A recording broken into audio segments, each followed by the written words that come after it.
Mic check. We're going to go in about maybe a couple of minutes just to make sure everything is on. How about that fight with Islam Makhachev and the head kick? Who would have thought that anybody would have seen that coming? We'll talk about that more in a little bit.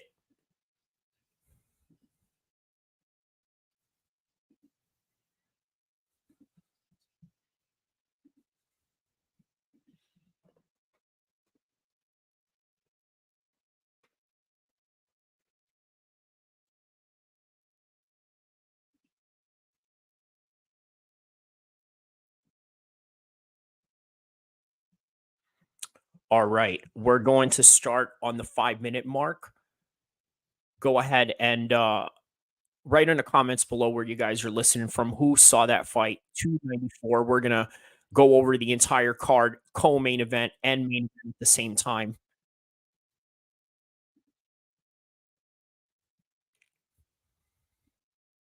5 minute mark. I'll see you guys.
All right. Remember, we will start on the 5 minute mark, just about a few more.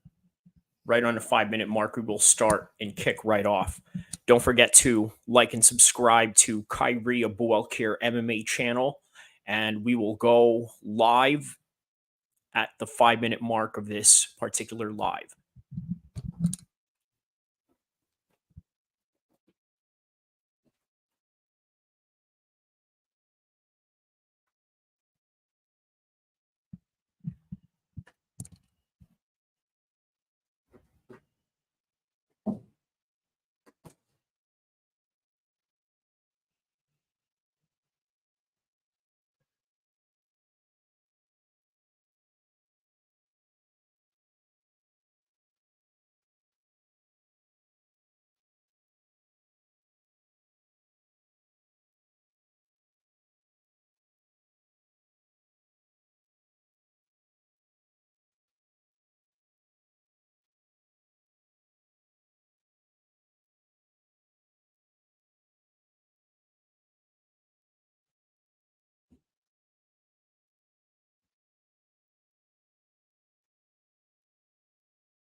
All right, 20 seconds, and we are going to be on live and popping.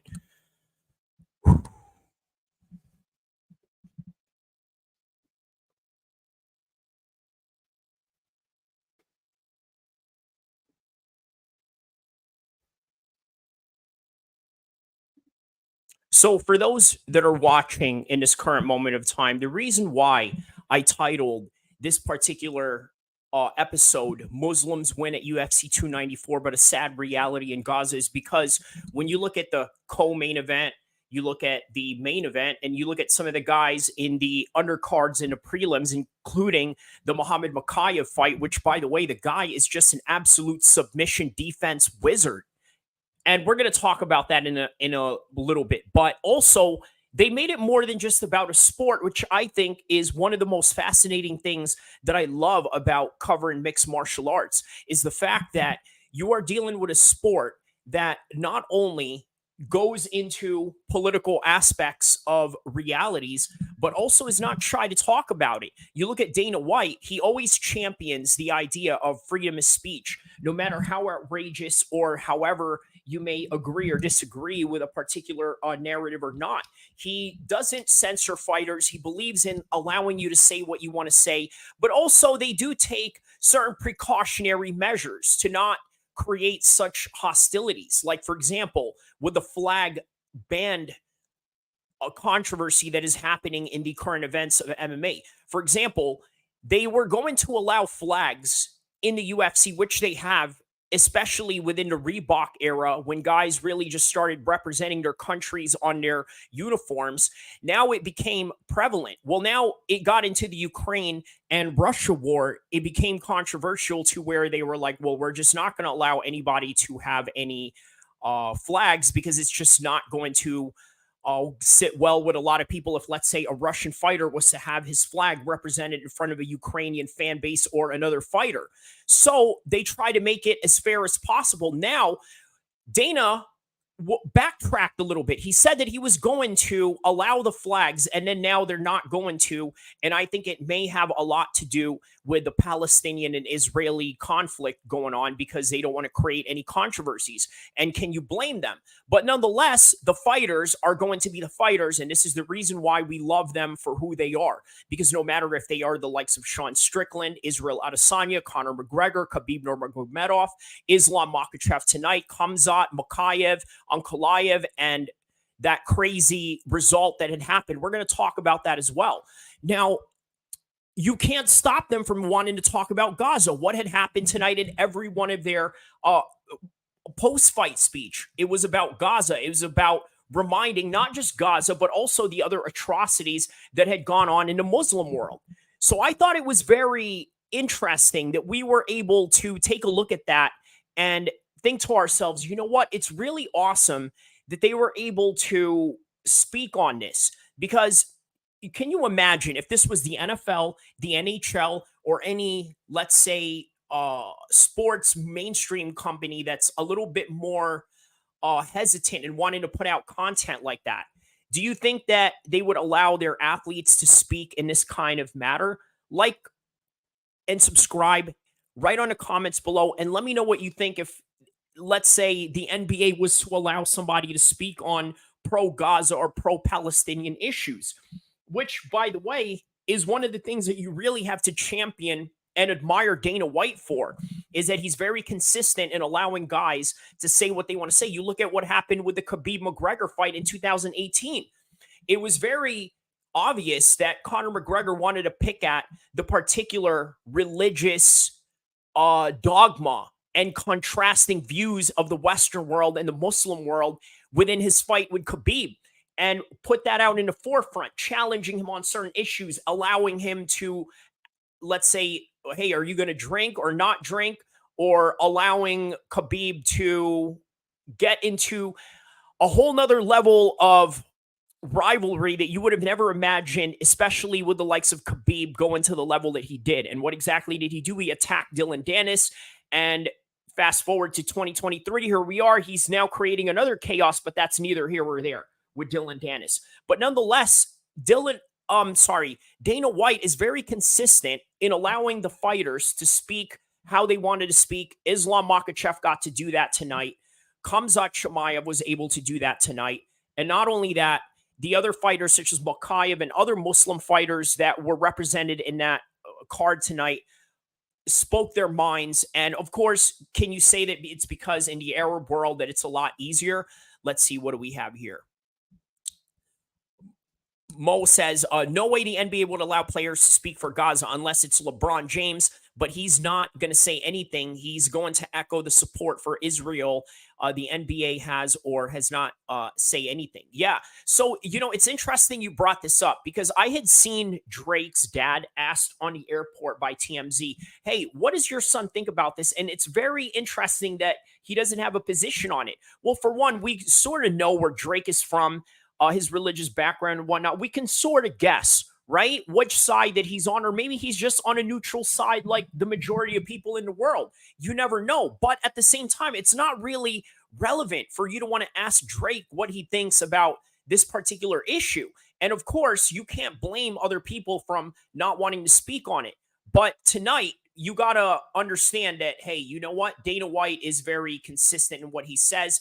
His belief for the freedom of speech and allowing fighters to say what they want to say. And on the other side of that, we also have to understand that because of that, we also have to give room to the likes of the Colby Covingtons of the world, or let's say the Sean Stricklands of the world, or maybe even the Israel Adesanyas of the world. If, let's say, you lean very extreme left to where, let's say, you may agree with his ideas. So we have to be able to allow these ideas, especially in a sport where a lot of people contrast in not only styles in fighting, but styles in lifestyles and how they go about their daily lives, their values, their ethos, and how they want to be presented to the world. So now let's take a look at the entire fight card of tonight, right? We had Islam Makhachev. Who would have saw that coming with the first round knockout with the head kick, which kind of shows you the evolution of his game. Now, going into this fight, we sort of knew Alexander Volkanovski was going to be compromised because he didn't have the right training camp. There are times where this does work out for you. For example, with the Michael Bisping fight. If you had noticed, when Michael Bisping took on Rockhold, it was very easy for him to go in there and feel free and know that he had that one knockout shot that he was going to end Luke Rockhold with. Now, with Islam Makhachev and Volkanovski, it's a little bit different. Now, why is that? Because of the fact that Islam and his team have one of the best preparations when it comes to mixed martial arts. I'll give you an example. Who is the greatest mixed martial artist of all time, aside from John Jones? You know who that is? In a lot of the consensus mind, it's none other than George St. Pierre. Now, why is that significant? Well, for one, I got to tell you, because of the way that he prepared himself for each of these fights, it was very meticulous in the way that he prepared and in the way that he was going to strategize and how he was going to go about his training regimen, how many times he was going to do boxing as opposed to wrestling, and the macros and micros of what he was going to train with, or the volume or the lack of, or when he was going to rest. And on top of that, he was very scheduled and also had different minds and different experts in his path to help him. With Islam, you could kind of say that he has sort of that going on, because not only did he have the wrestling aspect of things, but the conditioning aspect of things that goes back into the Soviet Russian wrestling system, which is what? Well, if you ask the father, Abdul Manap Nurmagomedov, with the way that he builds his fighters, he starts off the season with starting off with strength, which you can kind of see how it dominates in the way that they fight all throughout their particular career, right? They use a lot of strength, a lot of domination, a lot of grind, and they're always going to win those exchanges. Now, why is that? Even you looked at in defense wrestling positions between Volk and Islam, what did you get? You had Islam being able to dominate him, but also being able to know when to move to, let's say, the right side of the cage while he was wrist locking him and then reversing those clinch positions for him to get to those open shots that he was able to do. Now, you have to understand the strength played a factor there. So that's how they build off their fighters, starting off with strength. After the strength, then they start off with stamina. So they go through a whole camp where they work on stamina. They do hill runs. They do rock, let's say, weight training exercises, which uses a lot of hip motions, a lot of explosions, and a lot of wrestling drills. So after you do that, then they start working last on the speed. So this way it gives you time to recover. And with speed, you're not using a crazy amount of volume for you to get ready for your fight. So this is a reason why the likes of Islam Makhachev and George St. Pierre are one of the greatest of all times is because of this training regimen that they have. And also, that includes being able to peak at the right time and at the right place, which means what? You can't just go out there and take these short notice fights. Unless, of course, you have enough fights like the likes of Izzy, who have had 80 kickboxing matches where he's able to transition from one place to another in the way that he did.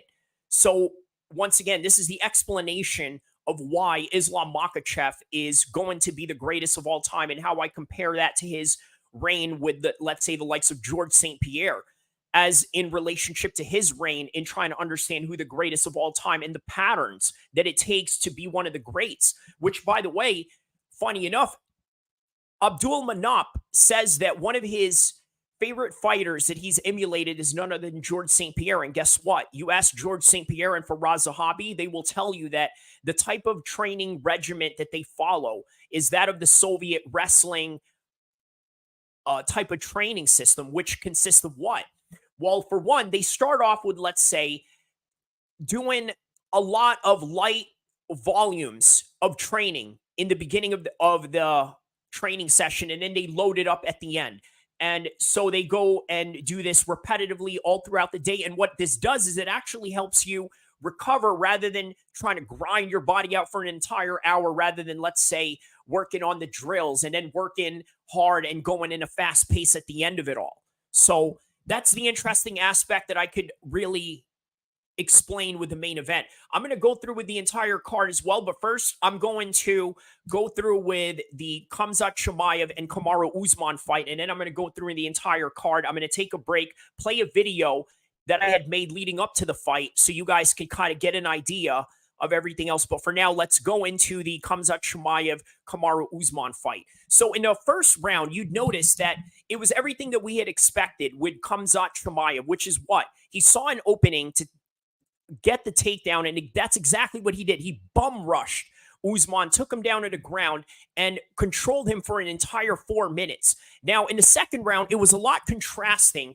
in the way that Usman went about things. Why is that? Maybe because he respected Usman a little bit, and now you got to understand, fighting always starts on the feet, which means what? So if you start on the feet, then that means you're in a situation where you're going to have to redo everything that you did, and all that wrestling that you did, the grind and the lactic acid that you built out of it. Now you have to fight through that in a striking stamina mechanism rather than using the grappling mechanism that he expended in the first round. So that's why the second round looked a lot different and the third round looked a lot close. But nonetheless, it shows you that Khamzat Chimaev is exactly where we thought he would be. He's taken on a former champion. And then on top of that, Usman just showed that he's still one of the top guys out there, giving Khamzat Chimaev one of the toughest fights of his life, with that equivalent to none other than Gilbert Burns, which, interestingly enough, I got to tell you, Gilbert Burns fought Khamzat Chimaev while he was fasting. So that is very important to understand. So that means he was getting a different Khamzat Chimaev. So here he is. We're in the middle of October.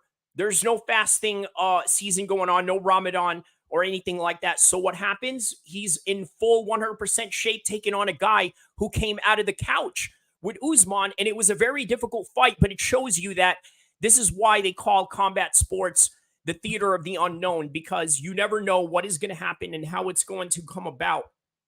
But I want to tell you that I'm going to go through the entire card. I'm going to play this particular video that I had about Bilal Muhammad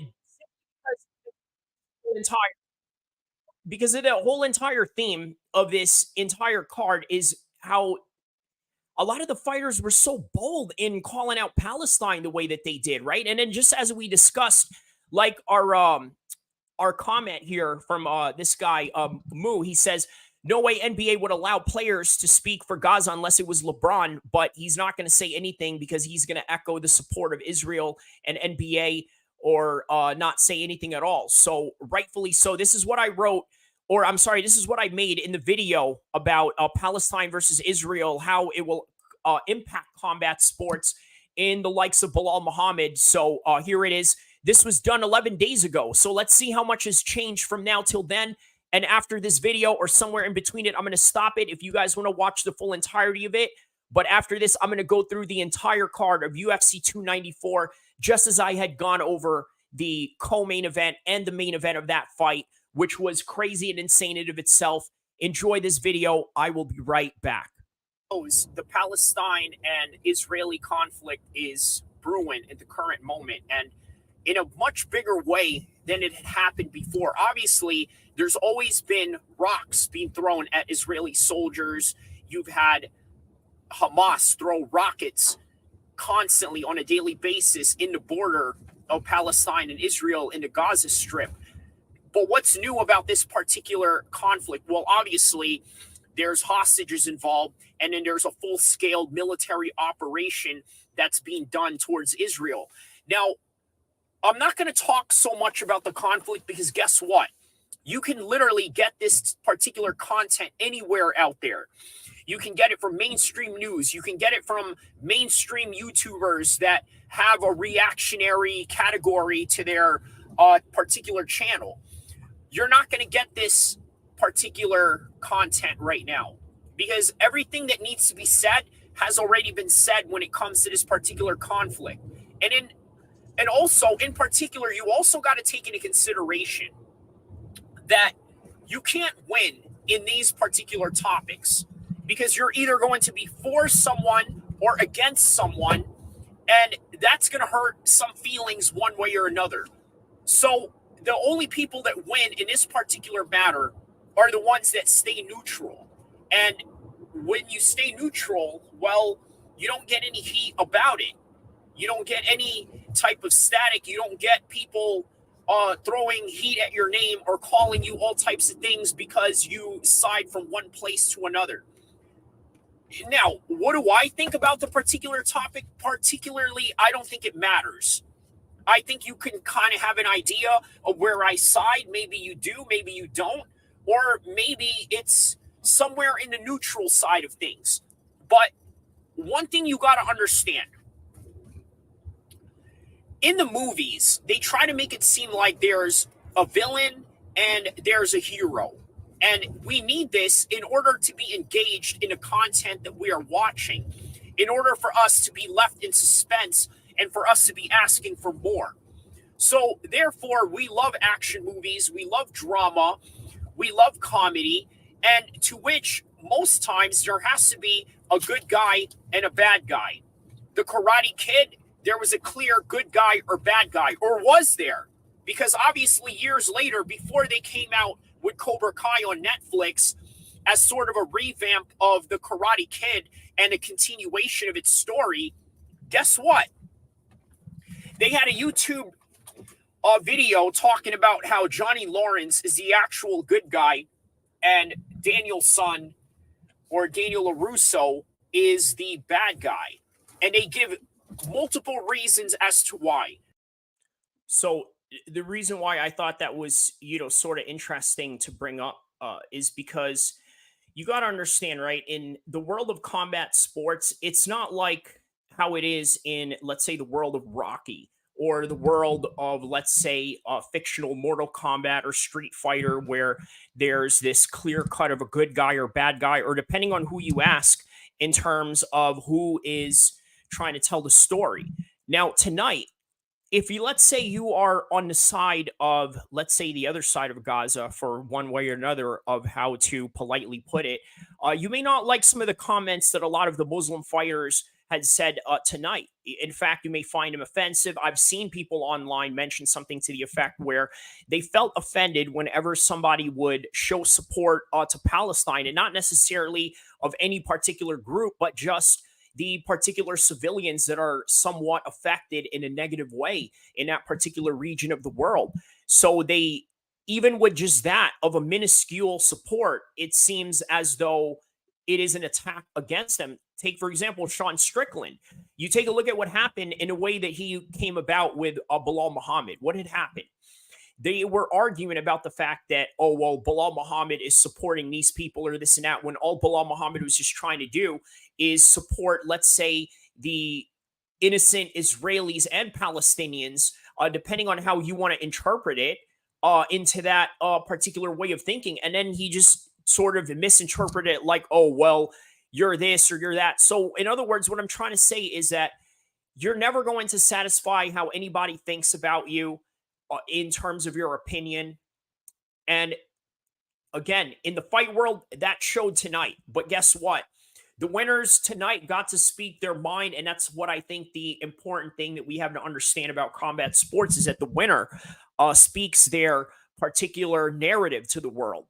Instead of the loser that has to try to explain themselves after their defeat. So that's the reality of this whole entire thing. Just like with Sean Strickland when he won, what had happened? He got to tell the world the narrative that, you know what, if you're Izzy going out there painting your nails or wearing pearls or acting in this kind of manner is not the way to go about things. I'm going to rewrite what it means to be a champion. I'm going to be a simple guy that still rides my Hyundai, doesn't try to be fancy or anything like that, doesn't try to live beyond my means.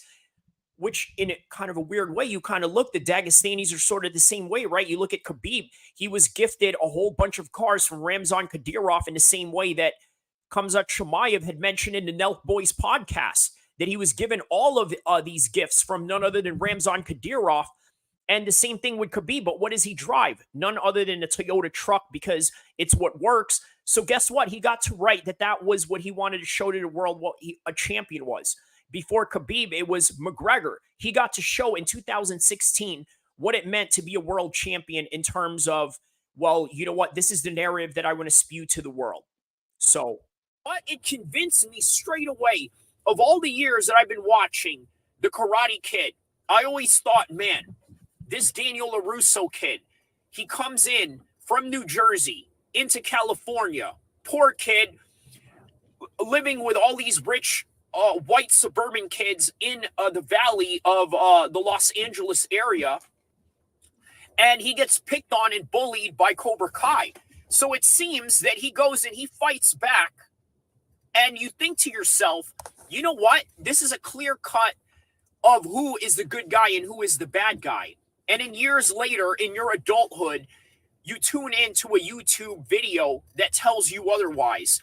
And it completely blows your mind and your worldview of everything that you know. Well, I think for one reason or another, there are people in the Palestinian and Israeli conflict that have come to these terms, whether it would be from one side or the other. And that's important to know. They come to this realization that, you know what? Maybe this one side is not as good as what we thought it would be, or the other side is not as bad as we thought it would be. So these certain things come into mind, and once again, it changes your whole entire worldview, because the reality is, outside of the movies and fictional films, there are no good guys or bad guys.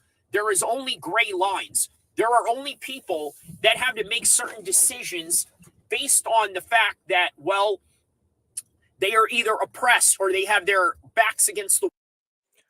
So the reason why I really wanted to sort of interject in this particular part of the video is because I had mentioned something there where sometimes some people don't have a choice, right? And the reason why this is important to bring up is because what are the Dagestanis, the Chechnyans, such as Khamzat, always run into a certain problem with? I'll tell you what it is. Oh, this guy is funded by Ramzan Kadyrov, this and that. Yes, here's the thing. You may or may not like Ramzan Kadyrov. That's neither here or there. The point of the matter is, you're talking about a situation where these guys really have no choice, right? Because you got to think, who is the president of that country, Ramzan Kadyrov? Now, is he a dictator? Is he a tyrant? Well, you be the judge of that, because everyone has their own opinion, their own analysis on the guy, depending on what government you ask, depending on the jurisdictions of the world. Here in the United States, obviously, he's considered an enemy combatant because of the fact that he's aligned with Vladimir Putin. But that goes into Khamzat, an interesting position that he's in. Now he's an Emirati citizen, which gives him access to be able to fight in the United States, but then also have the access of being able to go back to Chechnya and, let's say, live out there as a non-enemy combatant of some sort. Because let's say if you were Brittany Grier, right, one of these NBA people that like her that went and played over there in Russia and got caught for whatever substance, and then they lock you up in ways that you would never get locked up in America, right? Um, Kamzat would not get treated like that if he were to be in Russia or Chechnya. So, once again, are these guys to blame for the fact that their families live over there and because of certain reprisals or perhaps maybe feeling under duress of the powers that be and the authorities of the countries that their lineage comes from? Perhaps maybe they make the type of decisions that they make that may be contrasting to your worldview and values. So I thought that that was very interesting to bring up when we talk about these things, because I think that aside from all the technical aspects that you had noticed with this particular card, the political implications of it, I think, is where really this channel shines the most in trying to explain it through a mixed martial arts lens and a political lens. So, by the way, if you like what you're hearing, please don't forget to like and subscribe so I can do more great content like this as we break down the entire card for UFC 294. So, aside from this particular matchup, what else did we have tonight? We had Ankalaev and Johnny Walker. Now, I believe there was some sort of miscommunication that had happened in this particular matchup, which I think is very telling. Very telling. And by the way, if you guys are just watching right now, this is a live feed. I was just playing a video earlier about Bilal Muhammad and the combat sports impact of what is going on in the current events in the Middle East, right? So I was just playing that video earlier. I'm going to play it back and forth to kind of give you an idea of what I had felt going into this particular matchup or this particular fight week in UFC 294, and having Tyson Fury and Francis Ngannou in the same region, not too far from its Khaliji Arab neighbors, right? With the Francis Ngannou and Tyson Fury fight going on next week, how it impacts the whole entire game and landscape, right? And before I was going on a tangent with that, I was basically just talking about the moral implications that a lot of these fighters from these certain areas that have ties to certain leaders have. You could even kind of toss that up in the same comparison with Daniel Kinahan when he was running MTK Global. He had a whole list of people that was in his roster, an all-star team from Darren Till to Tyson Fury, all the way down to maybe even you name it, right? You know, all the MTK Global guys. I'm sure the names that I was hesitant to say probably didn't want to mention or didn't want to ever mention that they were part of Daniel Kinahan's team. But nonetheless, that's the reality of things, right? There are powerful people in the fight game, whether you agree with their particular narrative or particular worldview, that can move and shake some things. And in particular, they're going to have the influence of many fighters. So that's sort of the narrative that we're going with this. So going back to the Ankalaev and Magomed Johnny Walker fight, there's a lot of miscommunication going on there, right? Just like what's going on around the world, which, by the way, some of the things that Kamzat and Islam was pleading for was for everybody to stop. And why is that? What happens in wars and conflicts? Usually because there's a diplomatic breakdown, a struggle of peace, and a struggle of communication. So that's sort of what we saw in the Johnny Walker fight. The referee asked him, hey, are you okay? There was a foul going on. But the fact that the referee misconstrued it as the fact that he wasn't able to continue, just decided, you know what, I'm going to call this fight off, which was an absolute mistake for the referee to do, in the opinion of many people, even in the crowd, and it caused the controversy that it did. But nonetheless, guess what? It's the UFC. They always have more cards coming up down the pipe, maybe somewhere in New York or maybe in Vegas in December. You're going to see these guys rematch somewhere down the line. Ikram Ali Askarov, the guy that had previously took on Kamzat in the regional scenes, gets knocked out by Kamzat, comes back, gets a few wins in the regions of Bahrain and the Middle East, and then comes into the UFC, gets a knockout win against Warley Alves, which is no slouch because this is a guy that had once beaten Colby Covington.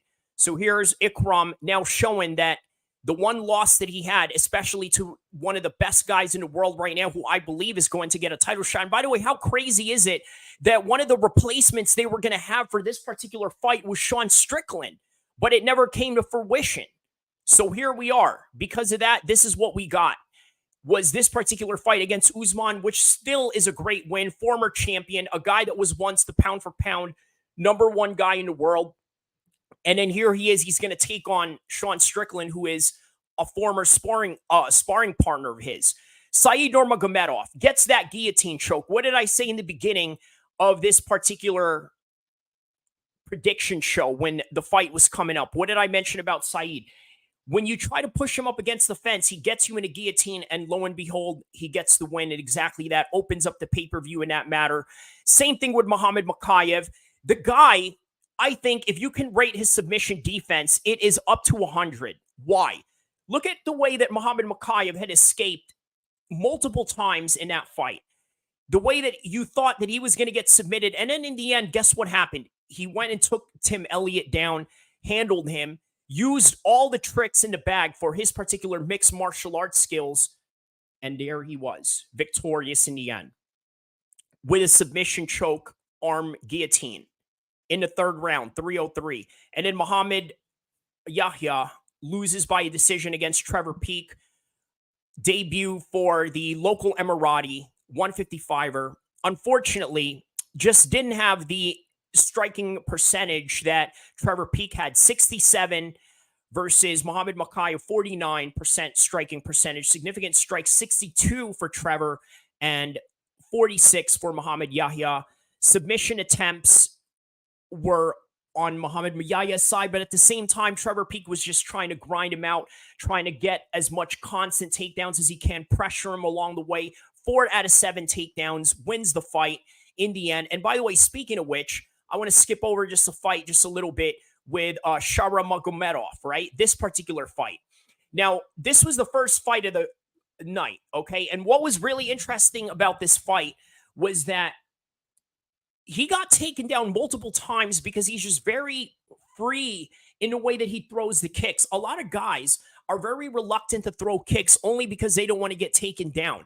Or at times they don't throw as high of a kicks as they want to because they just don't want somebody to grab their leg and take them down. Now, with Magomedov here, he didn't care. You know what he did? He went out and said, you know what? This is what I'm going to do. I'm going to go and I'm just going to hit him with some elbows on the ground. Very old school Tony Ferguson-esque in the way that he went about this fight. And it won him the fight. So it shows you that not all fights are created equal in the way that, yes, you may think that the wrestler is always going to get the points in the judge's eyes. Not so fast. This time they gave it to Magomedov with a great, beautiful win by a decision in his debut, taking on a very tough Bruno Silva in that. Now, moving on with the card, you had a decision against Victoria Duvakova, just exactly as I had predicted it to be, right? This was a match tailored for her. The striking percentage was on her side. She wasn't able to get any takedowns, but she was able to push the pace in this particular fight on the striking end, was just enough for her to win it. And then Nathaniel Wood taking on Muhammad Nayev. Muhammad Nayev wins this fight with the takedowns, which again won him this particular fight. Because you got to remember, I said that not all fights are created equal, right? But this particular fight, you could say, is one of those classic judging in the way that it really is going to go with the guy that gets the most takedowns. And then on top of that, yes, he may not have gotten the most striking in this particular fight, but sometimes takedowns win fights, and that was another example of that. Mike Brennan taking on Anush Jubil. What is really interesting about this fight, guys, if you guys remember, this was a banger of a card because you know what? Anush was winning round 2, and then out of nowhere, Mike Brennan brought out his inner Nate Diaz and started flexing on him, saying, hey, you know what? You got nothing on me, started psyching him out. And here's another thing that you guys got to understand. This is where psychology in the fight game really, really matters. And he was able to just scare the living heck out of him, move forward, and then just land the shots that he did with a straight hook and a straight right that Mike Brennan was able to hit him with. And then Anush was just looking really dumbfounded, maybe because he was tired, maybe because he was just feeling the pressure of what a lot of the veterans call the UFC jitters. Maybe it's just a combination of all those things. And then the pressure of trying to represent India as one of the guys in that particular weight class debuting for the 155 division in Indian MMA. A lot of pressure. The American came in here and won the fight, was able to stuff all of Anush's takedowns, and then was able to knock him out in the third round where it mattered. It was just an absolute barn burner of a fight. And then moving on to the prelims, you had Tim Elliott taking on Muhammad Mokaev. That was a great fight right there. Obviously, we went over that. Javid Basharat versus Victor Henry, a no contest draw. What can you really say about that? I mean, the referee, again, it was one of those situations where there was a lot of miscommunication, right? Obviously, they draw it a no contest. Some argue that it's going to be a technical foul for Javid, and he should have been the one that was disqualified. But nonetheless, that's what you got out of that fight, unfortunately. Abu Azaitar gave a good account of himself, but unfortunately, it just wasn't enough. Let me play you more of this particular video right here. Feel a certain sense of defensive mechanism that they have to imply upon themselves in order to survive. And then there's other aspects that come into the Palestinian-Israeli conflict that goes into concepts of, well, one guy has to do what they need to do, and then the other guy is responsible for what the other predecessors before him have done. For example, you go into the IDF as a soldier, right? In basic training. As a civilian, going into the military, you are not yet responsible for what has happened to the state of Israel or whatever country you're serving under. Rather, what you're dealing with is a situation where you're going into a transition of being an innocent civilian and going into this situation where now you have taken the responsibilities, good and bad, of your colleagues in the military or whatever force that you serve under. So this is what makes these situations complicated, because the lines of innocence and the lines of victimhood and the lines of transgressors becomes very blurry, and it turns into a gray line. So this is why I say that when it comes to the Palestinian and Israeli conflict.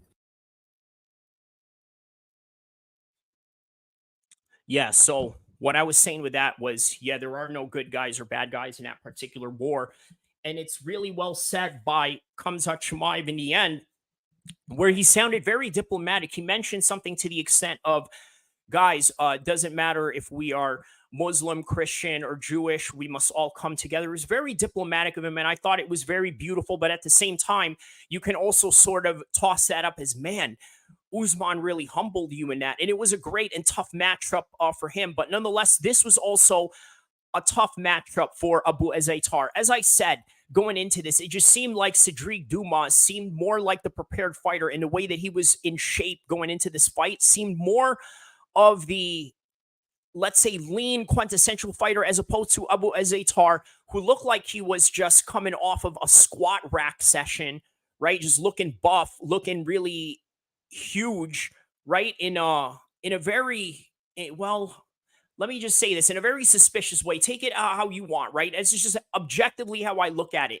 And you got to understand, in the world of kickboxing, which is a world that a lot of Belgians and a lot of those Europeans in that particular French-speaking part of the world come from, there's an avid use of HGH and performance enhancers. So make of that as you will. But nonetheless, neither here or there, right? So again, Dumas just seemed more of the guy that was much more prepared. But once again, Abu Azaitar just looked like he was a guy that wanted to end it right away, as opposed to just try to break him down in the type of way that you would deal with in a high-level fight. So that's the kind of result that you got out of that fight. 2 takedowns for Abu Azaitar, 1 for Cedric, still not enough. The striking percentage was on his side. He was able to win that. And what else did we have in the fight tonight? That's basically all there was to it in that particular fight night. We had also, obviously, Saeed Nurmagomedov with that submission. As I had said, this is what happens if you get this guy up too close to the fence and you try to shoot a takedown on him. He's very dangerous in that kind of way, right? So he was able to capitalize in that particular guillotine that was presented to him. Just like with Islam Makhachev, he saw that opening for the head kick, bam, straight away. As with Khamzat Chimaev, took a little bit of a harder time for him to do what he needed to do in that fight. But that's what you have to understand when you're fighting at a high level. And that's exactly what Usman had promised leading up to the fight, was exactly that. You know what? I'm going to show you what it's like to deal with this kind of level. And he did. By the way, guys, thank you so much. I think I've covered the entire fight along with the aspects of the political narratives that a lot of the fighters were talking about tonight, and trying to make you guys understand it, but also showing you guys some of my past work that I've done in the recent times, in the past, close to the newest content that I'm doing right now. And within this live, just trying to show you guys all the different ways that I look at combat sports in the lenses of how these fighters look at it. And in particular, let's say in the Middle Eastern conflict side of things, the aspects of how these fighters are going to go about their promotions when they're going to present themselves to the world after a win or after a loss, and everything in between. So if you guys want to check out the rest of that video, go check out Palestine versus Israel, why it will impact combat sports. You can see the entirety of it. That was done 11 days ago. And don't forget to like and subscribe so I can continue to make some of the most epic combat sports, mixed martial arts content that is ever known to possibly be, inshallah. Once again, like and subscribe. I hope you guys enjoyed the entire card as I did, as I covered the entire card, watched the entire fights as thoroughly as I can to try to give you the best possible breakdowns. Like and subscribe, and don't forget to share it, inshallah.